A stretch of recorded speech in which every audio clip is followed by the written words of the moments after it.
Hey guys, and welcome to another episode of Nostalgia Train. In this video, we're going to be talking about my very first zombie movie, which is, Zombie. Well, Zombie 2. In some part of the world, it's known as Zombie. In some other parts of the world, it's known as Zombie 2. But in my part of the world, it was known as Zombie Flesh Eater. That was what it was called in my part of the world. So it's a 1979 horror movie. I really love the film. It's my very first, I want to say vampire. I got vampire in the brain. My very first zombie movie. Yeah, so I really love it. My first vampire movie was the Dracula film with Christopher Lee. So this was my first introduction into zombies. Of course, my first werewolf movie was American Werewolf in London, which scared the crap out of me. I hid behind my mother's back when he turned. A very, well-known moment when he turns into a werewolf. I always hide behind my mother's back. And I also had the same thing for Michael Jackson's Thriller video. That scene when Michael Jackson turns into a werewolf, that scene always made me go hide behind my mother's back. I couldn't watch that scene. So this was my first zombie movie, and I love it. Though back then it did scare the crap out of me. I remember the first time my mom bought the VHS cassette tape. Remember those? A lot of millennials will not know what that is. Gen Zs, they won't know what that is. So anyway, it was fantastic. I loved it. It scared the crap out of me, of course, as a kid, but I still enjoyed it. It was really entertaining. It was about this young lady whose father goes missing, and she's estranged from her father. They've not been communicating for a long time. But she heard in the report on the news that his boat was found and he wasn't on board. He has a small boat which he uses to sail. So she comes down to New York to find out what happened to him, and she runs into this reporter, Peter West, and he offers to help her find out what happened to her father. He's like interested if there's a story here. But what happened was that when the ship actually came into New York, it was adrift. So the Coast Guard decided to investigate because they were calling, and it wasn't like, it was like just adrift. So they were like, well, what's going on? So they went on board, and there was a zombie on board, and he bit one of the cops, and he died, and the other one shot the zombie, and the zombie fell overboard. So the cop that died, was taken to the morgue, and they wanted to perform an autopsy on him. But right then, while the coroners were about to do all that, they didn't notice that he started to move. So he started to turn, So they didn't know. So that was, we never saw what went on beyond that regarding the police officer. So the Coast Guard. So the reporter now finds out that her dad went to this island, some remote small island, I've forgotten where. I think somewhere in maybe the Caribbean. So he now said he's going to go along with her to find out what happened to her father.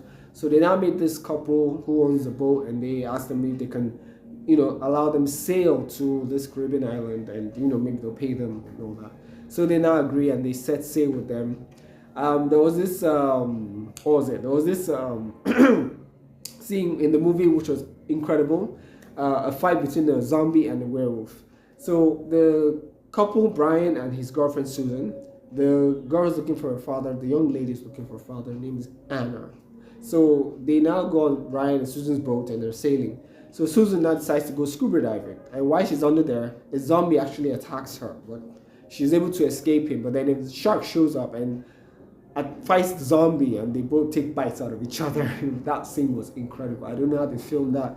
That was amazing. That was like a beautiful cinematic scene. That scene was incredible. I loved that scene. That scene was incredible. You need to see that. Wow. That scene was incredible. So she gets on board the boat successfully. She's unharmed, and they set sail for this island. So they get there, and they meet Dr. Maynard, and he explains that Susan's father actually is dead, and that there's a kind of like a epidemic going on the island, that somehow when people fall ill and they die, they come back from the dead and they attack the living and feed on them. So he says that there's a voodoo priest, and he's the voodoo priest that casts this spell, but he doesn't, want to buy into that. He's a doctor, so he feels like there must be a scientific explanation for it. So he keeps trying to use science to cure this illness, so that when they die, they stay dead, and maybe to cure the illness, which he believes is what causes them to be ill and then die and then come back from the dead. So he's been trying to cure it, and he's there with his wife, and he's trying to cure it, but he's not making any headway. So her father came to the island and was one of the victims, and he had to kill her. He had to kill him. He had to kill her father. So he tells Anne and her companions that her father's dead. So he now says that he's worried about his wife, that he hasn't heard from her. They had a fight and all that, and that they should please go to his house and check up on her. So they now go. Unfortunately, she gets attacked by zombies, and by the time they get there, she's zombie food. They're literally feeding on her. So that scene was really gory. That scene was wow. That scene was wow. So they get there, and there are other I'll say vampires, the other zombies in the house. So they had to fight their way out because the zombies, saw them, and they had to fight their way out. So while they're driving back, trying to get back to the doctor at this clinic and say, hey, your wife is dead. I think we'll be leaving now. They now have an accident. A zombie crossed the road and they had an accident. So they have to now start going on foot. But then Susan now gets killed by a zombie. So it's now the three of them. So they now end up in the hospital. They now return to the hospital, tell the doctor that they have to go. They have to leave. His wife is dead. These things are real. They killed his wife. So just then, like pretty much everyone who died, like suddenly all the dead people who had died from either the illness and maybe the zombie bites all come back to life. And so they all now storm the clinic, and they start killing the workers in the clinic, and eventually Dr. Maynard becomes one of their victims. So in the battle with the zombies, Susan now shows up as a zombie, and her boyfriend Ryan thinks it's really her, and he now goes to like embrace her, and she bites him. So they now, Peter now shoots and kills her. So the three of them now make it to Brian's boat, and they sail away. And while there, he's starting to have all these symptoms of that he's changing, fever, the usual. So they now put him, below deck, and they're worried, that he's going to turn. So they're like, so Peter's like, we have to take him back with us because nobody's going to believe our story. Because then, I thought it was going to be a story. This is like the story of the century. But who's going to believe us if we don't return with evidence? So we have to take him back with us. So, but Anna's worried. She's concerned for their safety. So he now turns on the radio, like, okay, let's see what's on the radio. So they now turn the radio. Oh, it's now tuned into a broadcast that zombies are like all over the place in New York, and they're biting people. They're in the streets. They're so like it's carnage, it's rampage, and all of that. So that was like, so you now see the look of fear in Anne's face, and she's like, oh gosh, like where we're heading to, the problem that we're escaping from is already there. It's crazy. So that was like when the film rounds up. You see the Brooklyn Bridge, and you see these zombies on the bridge like walking. So it's really, really amazing. The film is really, really, the film is cool. It's still my number one favorite zombie movie of all time. It still holds that top spot. And the score, my gosh, the score is creepy. The score is creepy. It gives me goosebumps when I hear it. Man, that score is wow, but it's beautiful. A lot of lovely practical effects in the film.